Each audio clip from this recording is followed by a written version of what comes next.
नमस्कार, स्वागत है आपका आज की बात में। मैं अवंतिका राज चौधरी। आइए जानते हैं झारखंड की दिन भर की 10 बड़ी खबरें। और आज की कवर स्टोरी में बात करेंगे सीएम से ईडी की पूछताछ पर राज्य में बढ़ा क्यों सियासी पारा, और विपक्ष और पक्ष ने क्या क्या दी इस पर प्रतिक्रिया। तो चलिए शुरू करते हैं। झारखंड के जमीन घोटाला केस में मुख्यमंत्री हेमंत सोरेन से पूछताछ करने के लिए प्रवर्तन निदेशालय की टीम शनिवार को रांची पहुंची। जांच एजेंसी दोपहर 1 बजे मुख्यमंत्री आवास पहुंची। ईडी के अफसर मुख्यमंत्री से करीब 4 घंटे से सवाल जवाब कर रहे हैं। लैंड स्कैम केस को लेकर हेमंत सोरेन से अलग कमरे में सवाल जवाब किए जा रहे हैं। ईडी की टीम 9 गाड़ियों के काफिले में सीएम हाउस पहुंची। इसमें से 3 गाड़ियों में अधिकारी थे, जबकि 6 गाड़ियां उनकी सुरक्षा में तैनात थी। ईडी के कुल 7 अधिकारी पूछताछ के लिए रांची पहुंचे हैं। इनमें से 3 अधिकारी दिल्ली से आए हैं। ईडी टीम का नेतृत्व एडिशनल डायरेक्टर कपिल राज कर रहे हैं। पूछताछ से पहले सीएम हाउस में तैनात स्पेशल ब्रांच ने सभी अफसरों की जांच की। राज्य में अब उर्दू शिक्षकों की भी नियुक्ति होगी। सहायक आचार्य की तर्ज पर भी इनके पद सृजित किए जाएंगे। स्कूली शिक्षा एवं साक्षरता विभाग ने इसकी तैयारी शुरू कर दी है।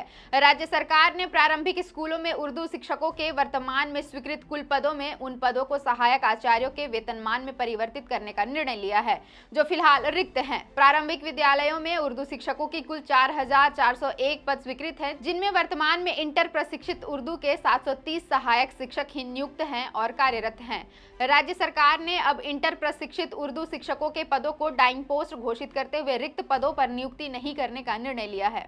लोकसभा चुनाव को लेकर भारतीय जनता पार्टी पूरी तरह से चुनावी मोड में आ चुकी है। केंद्रीय नेतृत्व के निर्देश पर झारखंड में सभी 14 सीटों को जीतने के लिए पार्टी ने गांव चलो अभियान चलाने का निर्णय लिया है। गांव चलो अभियान के तहत पार्टी के बड़े नेता से लेकर छोटे नेता और कार्यकर्ताओं को ग्रामीण क्षेत्रों में न केवल जाने के लिए कहा गया है, बल्कि उन्हें रात्रि विश्राम भी उसी गांव में करना है। गांव चलो अभियान के दौरान भारतीय जनता पार्टी के नेताओं और कार्यकर्ताओं केंद्र की मोदी सरकार की 9 साल की उपलब्धि के बारे में जनता को अवगत कराएंगे।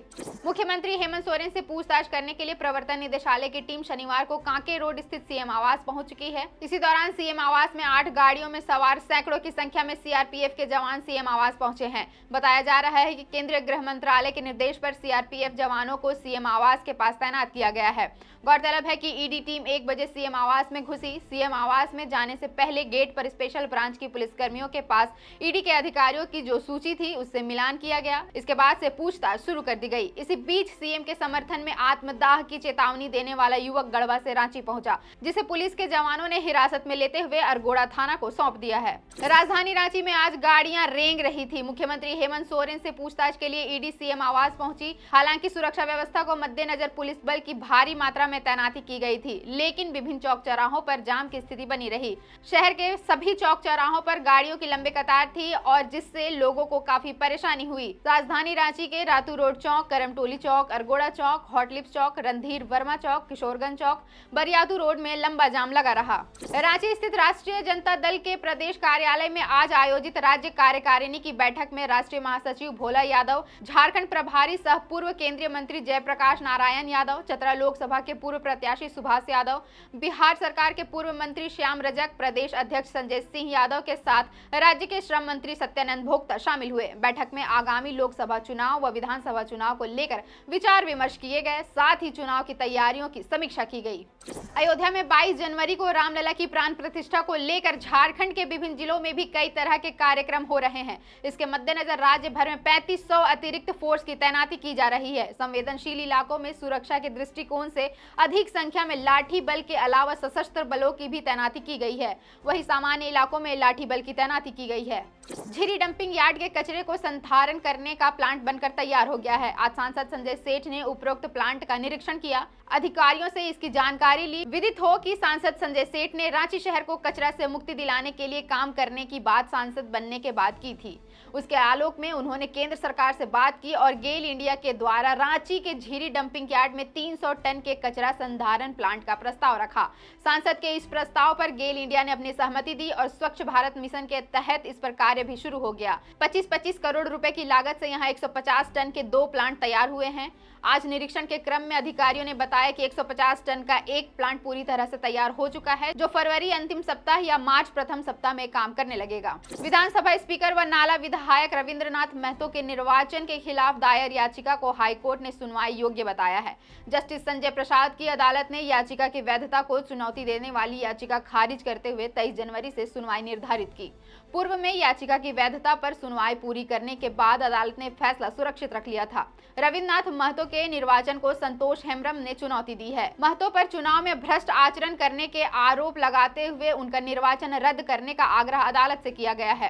प्रार्थी संतोष हेम्ब्रम की ओर से कहा गया था कि याचिका वैध है, प्रतिवादी पर जो आरोप लगाए गए हैं वह उचित है और उस पर सुनवाई की जानी चाहिए और रविन्द्रनाथ महतो के निर्वाचन को रद्द कर दिया जाना चाहिए। आज झारखंड की राजनीति के लिए बड़ा दिन है। मुख्यमंत्री हेमंत सोरेन से ईडी पूछताछ करने के लिए उनके आवास पहुंची है। यह पूछताछ 4 घंटे से जारी है। इसी बीच राज्य में सियासी तापमान बढ़ रहा है। पक्ष और विपक्ष के नेताओं ने इस पर अपनी प्रतिक्रिया दी है। कवर स्टोरी में आज इस पर ही बात करेंगे।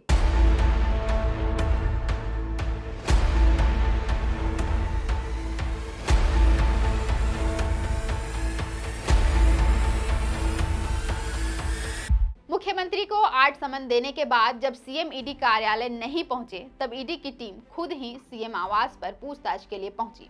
ईडी के सीएम आवास पहुंचने पर भाजपा प्रदेश अध्यक्ष बाबूलाल मरांडी ने ट्वीट कर लिखा, ईडी ने मुख्यमंत्री हेमंत सोरेन का सम्मान किया और उनकी जिद को कानून के ऊपर रखकर पूछताछ के लिए मुख्यमंत्री आवास तक गई।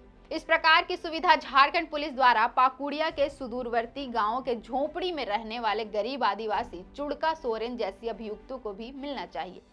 कानून की नजर में मुख्यमंत्री और गरीब आदिवासी में कोई फर्क नहीं होता। इसलिए अब हम उम्मीद करते हैं कि मुख्यमंत्री हेमंत सोरेन भी उदारता दिखाते हुए झारखंड पुलिस के लिए आज ही आदेश जारी करेंगे कि किसी भी अभियुक्त को अब थाने में बुलाकर पूछताछ करने के बजाय अभियुक्त के घर जाकर ही पूछताछ की जाए। वहीं सीएम के ईडी से पूछताछ के पहले जामताड़ा से कांग्रेस विधायक इरफान अंसारी सीएम से मिलने पहुंचे और तस्वीरें ट्विटर पर साझा करते हुए लिखा कि अपने राम को देख हनुमान फूट फूट कर रोने लगे। अभी अभी मुख्यमंत्री हेमंत सोरेन जी से उनके आवास पर मिला और अपने राम को देखते ही मैं खुद को रोक नहीं पाया। अपने हनुमान को रोता देख राम जी ने भी मुझे धैर्य रखने को कहा और कहा कि मैं जल्द अपने दुश्मनों से निपट कर आ रहा हूँ, मेरा इंतजार करना। इरफान अंसारी का यह वीडियो सोशल मीडिया पर वायरल होने के बाद नेता प्रतिपक्ष अमर बावरी ने तंज कसते हुए कहा कि मुख्यमंत्री हेमंत सोरेन की विदाई तय है।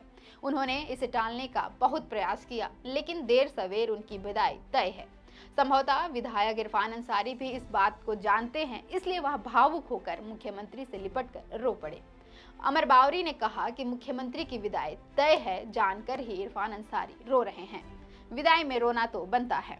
वहीं हेमंत सरकार कैबिनेट के स्वास्थ्य मंत्री बन्ना गुप्ता ने सीएम के ईडी से पूछताछ पर कहा कि सब कुछ सामान्य है, हम डरे हुए नहीं हैं। उन्होंने यह भी कहा कि एजेंसियों का दुरुपयोग नहीं होना चाहिए, उन्हें कानून के मुताबिक काम करना चाहिए। हालांकि पक्ष विपक्ष के बीच वाद विवाद का दौर चलता रहेगा। सीएम हेमंत सोरेन से अब और कितनी देर और पूछताछ होगी, इसका कोई अनुमान नहीं लगाया जा सकता है। अब ईडी के सीएम आवास के बाहर निकलने के बाद ही पता चल पाएगा कि सीएम हेमंत सोरेन के साथ आगे क्या होने वाला है। हालांकि पूरा झारखंड अभी इसी खबर के इंतजार में है।